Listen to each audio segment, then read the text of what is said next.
What is going on, everybody? Welcome back into TTP Sports. And I figured at this point we need to get some recaps in here for these Phillies games because there's not an afternoon game on this West Coast swing basically until the weekend series against the Diamondbacks on Saturday and Sunday. So, yeah, there's no more, this Dodgers series. It's all 10 o'clock games. The rest of the week against the Diamondbacks, it's like, 9 o'clock games or something like that. So, it's definitely going to be, more difficult to get live stream recaps in here. So, we're probably going to be more put towards the recorded recaps for the time being.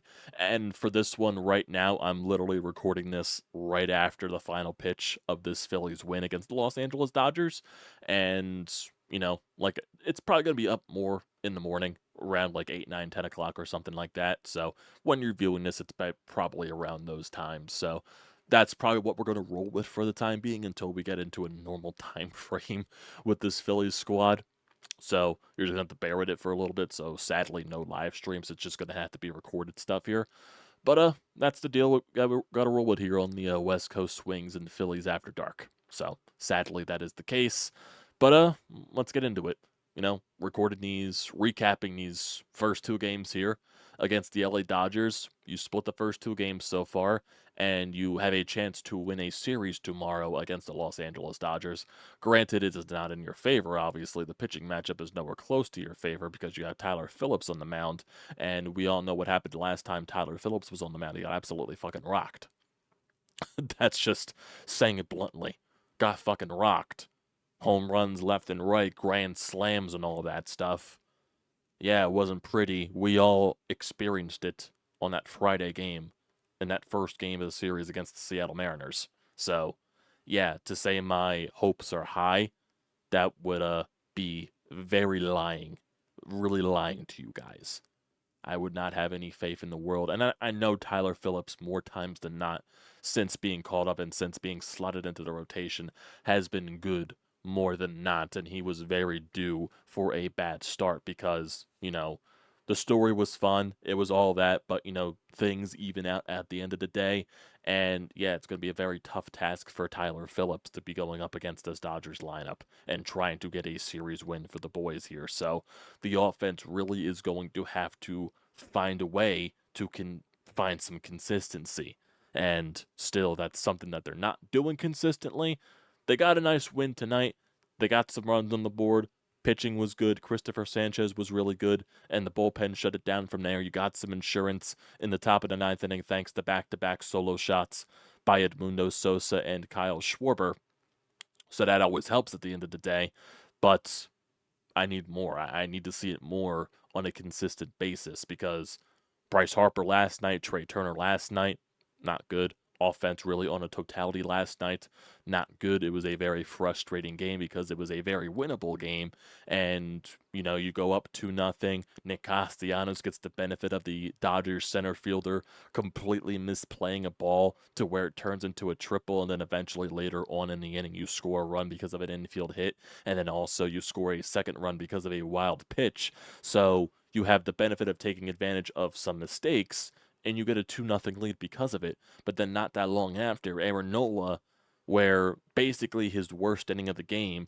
And do you really blame Aaron Nola for the entirety of last night? He's part of the blame, but I do think he's far from the main problem from last night's game. Yes, I would like Aaron Nola to not blow up as badly as he did in the third inning last night, to where he's getting every mistake pitch, leaving hanging, breaking balls all over the place, and it's getting smacked all around the ballpark. 110 miles an hour, 112 plus miles an hour, 100 mile this, 100 mile an hour that. Basically getting rocked and allowing 4 runs because of that.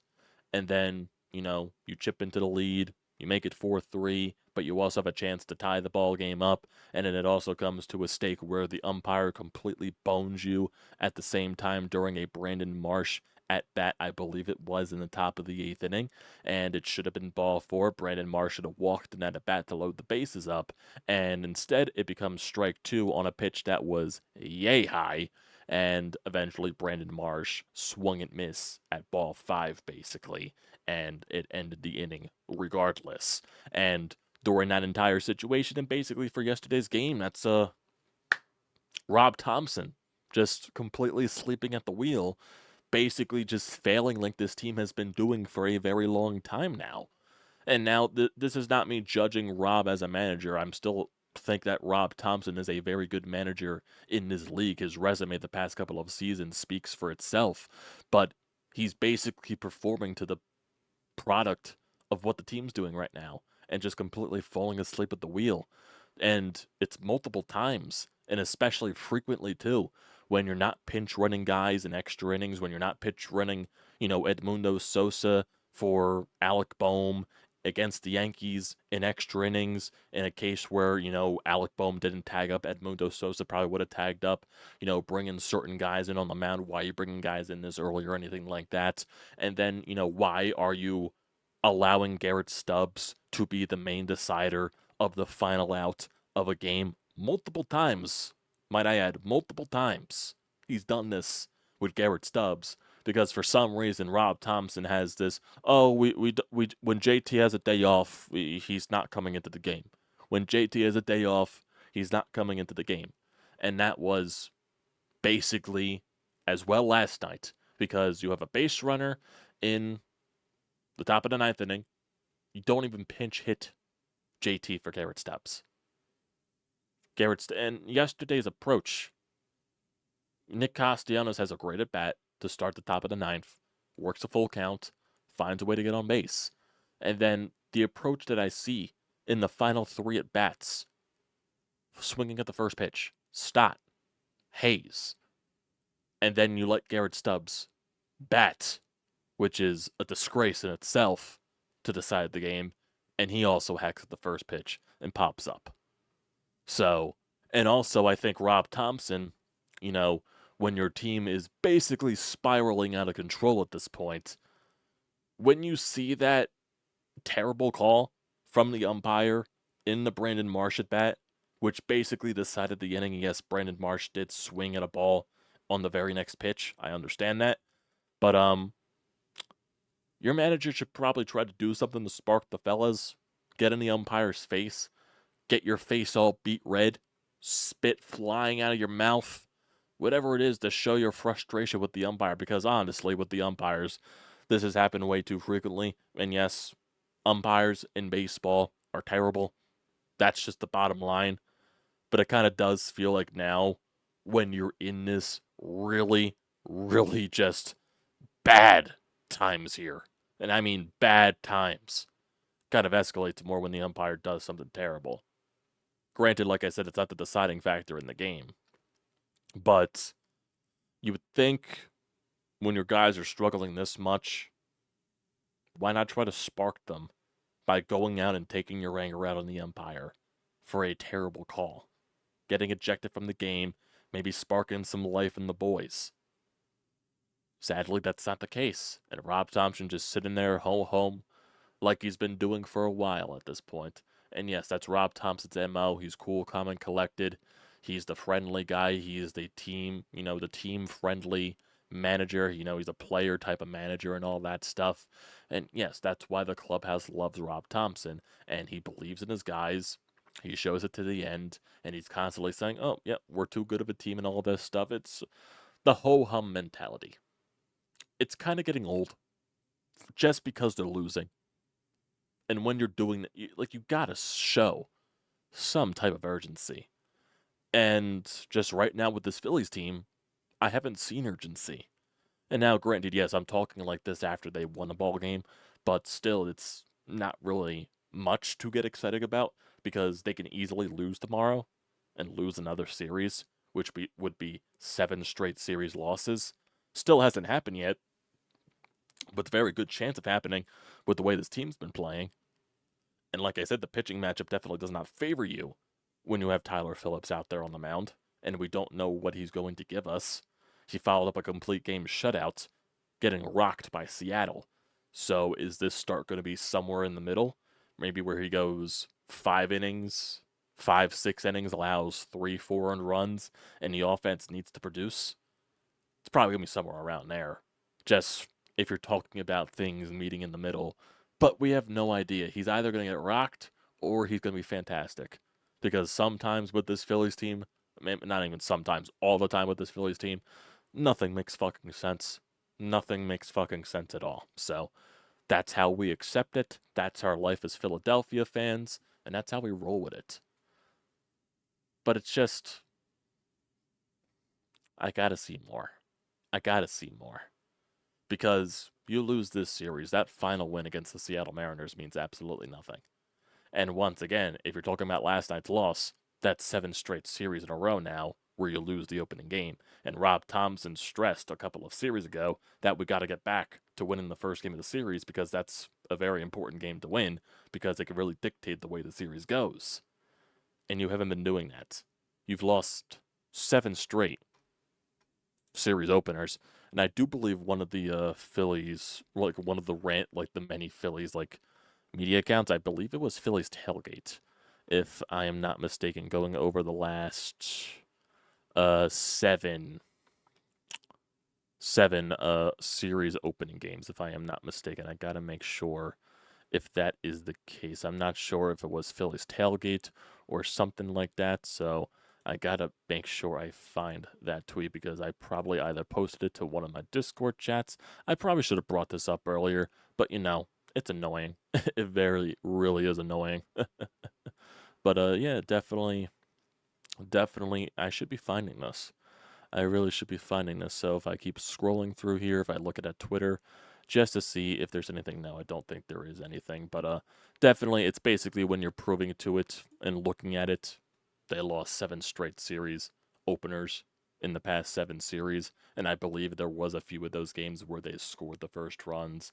I think one of those games was against Oakland. They scored first. That one game against the Pittsburgh Pirates where they had multiple 3-run leads and they blew multiple 3-run leads. And I believe they scored first I'm trying to think. They scored first. I think in one of the games against Minnesota, they scored first in one of the. It's been a while. It's been basically a while. And it's just annoying. And there was also a comment here from Nick Castellanos from last night's ball game. I'll get to today's ball game. Don't worry about it. I'm just trying to, really stress the annoyance I have right now with this team and just the frustration with this team. So let me get to this comment right here from Nick Castellanos. So let's see. I'm not aware of the standings. I can't speak on behalf of the team. The way I go about it is tomorrow we have a baseball game, and if we do the best we can to prepare, that puts us in the best position to win. And if we win tomorrow, that's a good thing. That wasn't the exact comment that I was looking for, but the other comment that I was also thinking about was what Nick Castellanos was talking about yesterday was that in regards to last night's loss, the attitude in the dugout was much better. They were more focused on the field than looking constantly at the iPads. He feels like last night they didn't beat themselves or stab themselves in the foot constantly. The Dodgers just beat them. And we also got to realize that, the constant cliche, oh, you got to remember this is also a really good team out there. So we can't forget that in the States. So it's just one of those typical, ho-hum answers. Played a good team. I thought we played good. We didn't stab ourselves in the foot, so we're going in the right direction. And it just kind of feels like that's a really low bar type of answer. Oh, your bar is so low to where, oh, we didn't stab ourselves in the foot consistently, and we didn't really lose the game ourselves. We just got beat. So, it's one of those things. It was just annoying. Last night was just really annoying because, like I said, it was a game that you should have won. You had some chances to score some runs. You had some chances to tie the game. You didn't do that, and it also didn't help with Aaron Nola giving up those 4 runs that he allowed. So we look at the lineup from last night's game. Kyle Schwarber was 1 for 3. Trey Turner was 0 for 4. Bryce Harper 1 for 4. Alec Bohm 1 for 4 with an RBI. Brandon Marsh 0 for 4. Nick Castellanos 2 for 4 with a run scored. Bryson Stott 1 for 4 with an RBI. Austin Hayes 2 for 4. And Garrett Stubbs 0 for 4. Phillies go 1 for 5 with runners in scoring position. Aaron Nola, he went 6 innings, allowed 8 hits, 4 earned runs, 4 strikeouts, and no walks. 96 pitches allowed. And then Banks pitched the last 2 innings for the Phillies.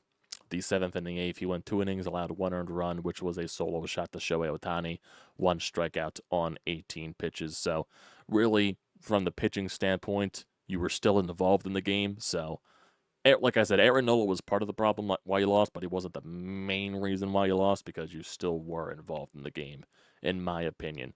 But if we go to today's game, you win it 6-2. Christopher Sanchez on the mound was really good. 6 innings pitched, 5 hits, 1 earned run, 1 walk, 2 strikeouts. He was getting a lot of ground balls, a lot of soft contact, a lot of pop ups, a lot of fly balls. Basically, just doing the work and being very solid at it. Apologize right there. Freaking, I think that was just a gnat that just flew on my goddamn microphone. I was not expecting that in the world. My God. It's freaking pouring outside, so no wonder bugs find their ways into the house. But the rest of the pitching staff, Christopher Sanchez, I believe he did go into the 7th inning. He allowed a couple of leadoff base runners, and it was, I believe, a leadoff hit and then a walk to put 2 men on with no outs. Then Matt Strahm comes in and gets the next 3 guys out, and including one of those at-bats was against Shohei Ohtani, and he managed to get him out, which was very huge at the end of the day. And I think one of those at-bats was, I think it was a full count. Matt Strahm just completely battling in the at bat, and he managed to work his way out of it. And he managed to get Shohei Ohtani out, the fly out, to end the inning. So good work there from Stromer. Jeff Hoffman came into the ball game in the 8th, allowed a first pitch leadoff shot to Teoscar Hernandez. So I guess we're just in the stretch where Jeff Hoffman isn't as effective, but he still managed. Basically, he went back to traditional Jeff Hoffman after the home run. He allowed the home run, struck out 2 on 14 pitches. And then Estevez threw 24 pitches in the 9th inning, allowed 1 hit, and struck out 1. So we got into a lot of full counts, which at some point you got to throw your better pitchers out there, regardless of what the score is, because you just need to goddamn win a game for once and feel good about yourself. So that's what they do.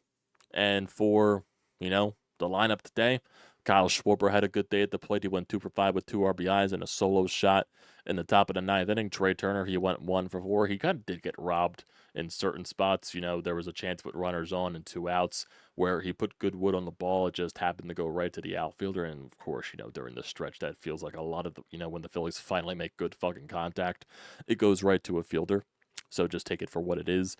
Bryce Harper, he goes 2 for 5 in this game. So yesterday he had 1 hit. Today he had 2 hits. The Sunday game against the Seattle Mariners, he had 3 hits. So is there something small there for Bryce to look at there and maybe feel positive? Probably not about last night's game because he did strike out 3 times. But, a couple of hits here, a couple of hits there, working towards things maybe. Alec Boehm, he went 3 for 5. JT Realmuto, he went 0 for 3 with a walk. Nick Castellanos, he went 2 for 5 with an RBI. Austin Hayes went 2 for 4.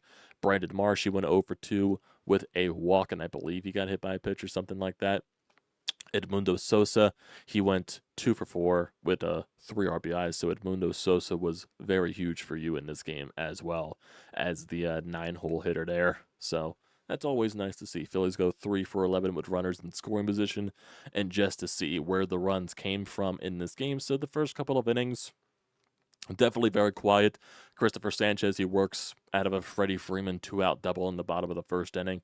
The Phillies, the runs don't happen until I believe it was the bottom of the 5th inning, the top of the 5th inning, if I'm not mistaken. So Austin Hayes with a 1-out double.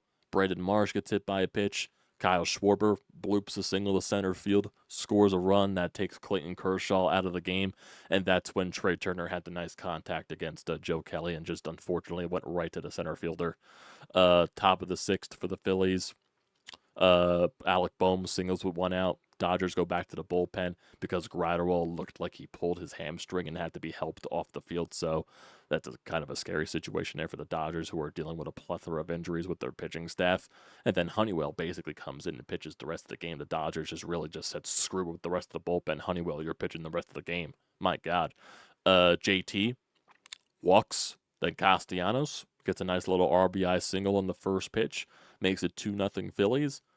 Brandon Marsh walks on 4 pitches, and then Edmundo Sosa lines one down the right field line, scores a couple of runs, becomes a 4-0 Phillies lead. Bottom of the 6th, Dodgers, they do get a run because Teoscar Hernandez led off the inning with a double. Freddie Freeman forced him over to third base with a ground out, and then Will Smith grounded out to score the run, made it a 4-1 Phillies lead. Top of the 7th inning, Alec Bohm and Bryce Harper had one out singles, but then JT Realmuto flies into a double play because Bryce Harper got gunned out trying to take third base, advancing on the fly out.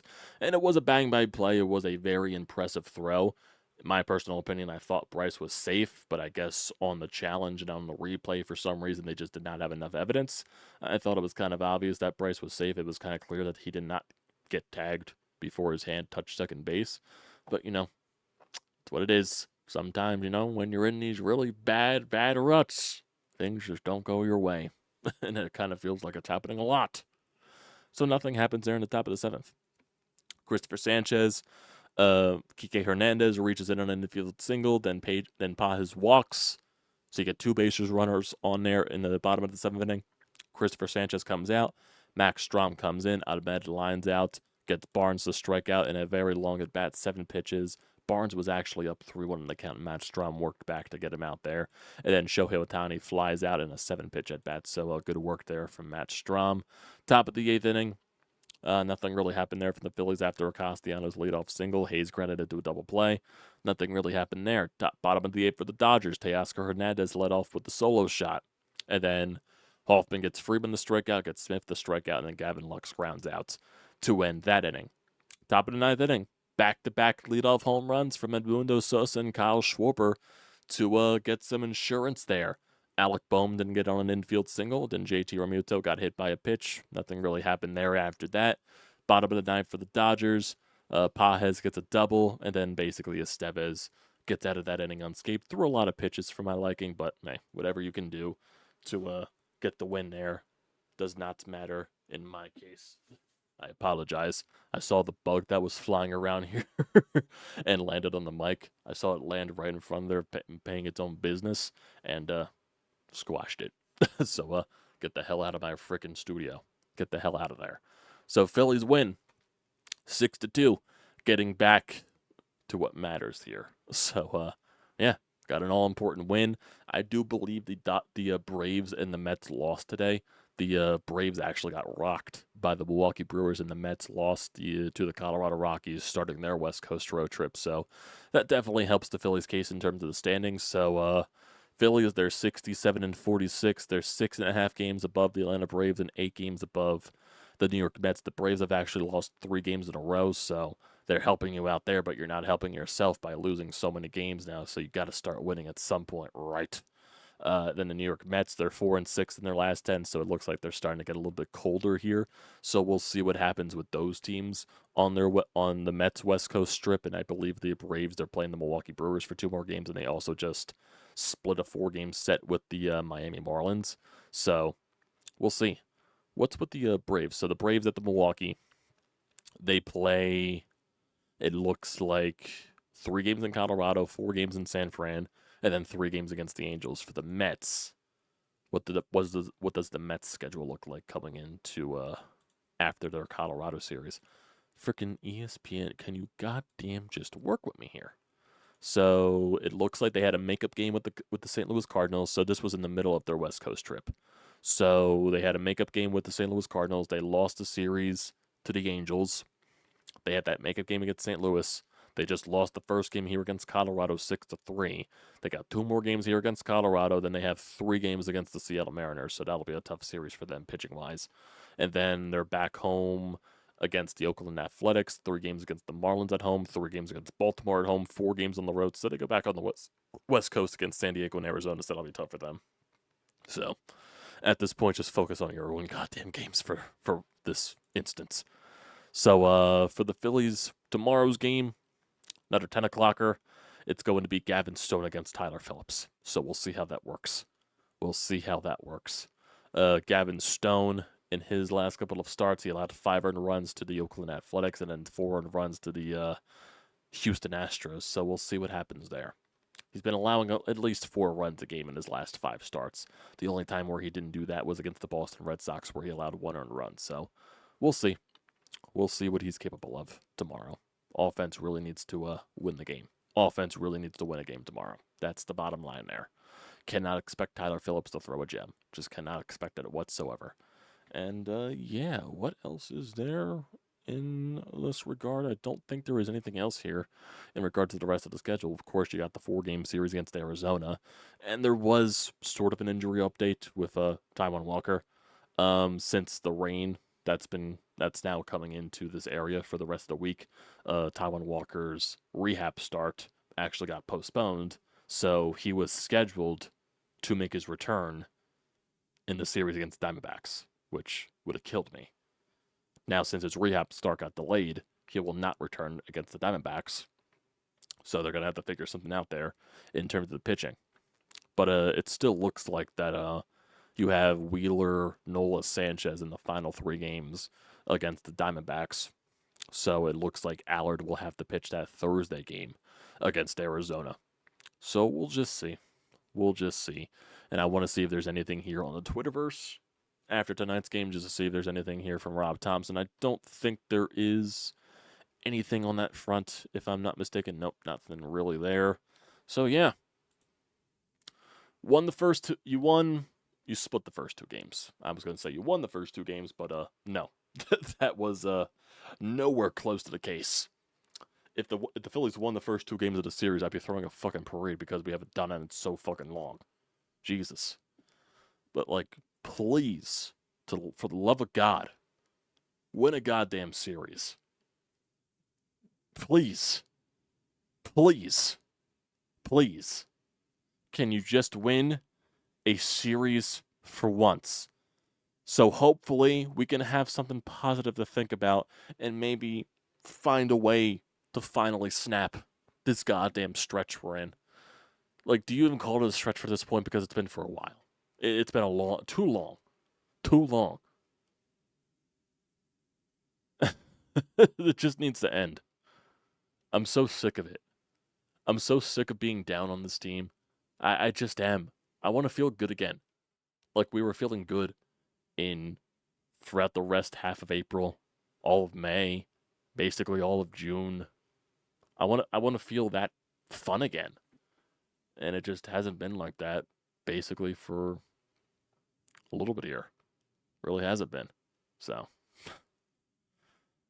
please, I'm sending a prayer to the goddamn baseball gods. Please, can you give the Phillies a goddamn break? Allow them to win a series. That's all I'm asking for. Please, baseball gods, I'm calling you. Have Tyler Phillips not fucking shit his pants tomorrow, and the offense to actually look capable, and the offense to actually look consistent, and have a good, not even good, great game tomorrow. I would like to see that at least. But yeah, that's my call to the baseball gods. We'll see what happens. We'll see if that worked. I don't know if that's going to be the case. I don't know. It's late. I'm tired. It's 1:30 in the morning. I think this is a good time to end this off. But like I said, by the time you guys are seeing this, it's probably around 8, 9, 10 in the morning or something like that. It's whenever you're reviewing this, so mind me. But yeah, that'll do it for this recap, everybody.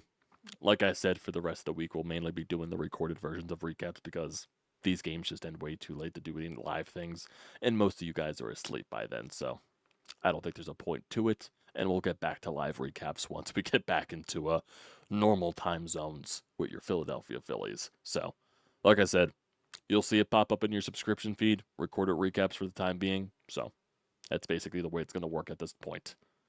Probably won't get back to the live recaps until this weekend for a reasonable time baseball game, so like I said, recorded for the time being. So, yeah, thanks, guys, for tuning into this. Don't forget to leave a comment in the comment section down below. Don't forget to drop a like. Don't forget to hit that subscribe button. It does me a great deal of service. And also use the code TTPSPORTS, $20 off your first purchase at SeatGeek. Great deal. Do not pass it up.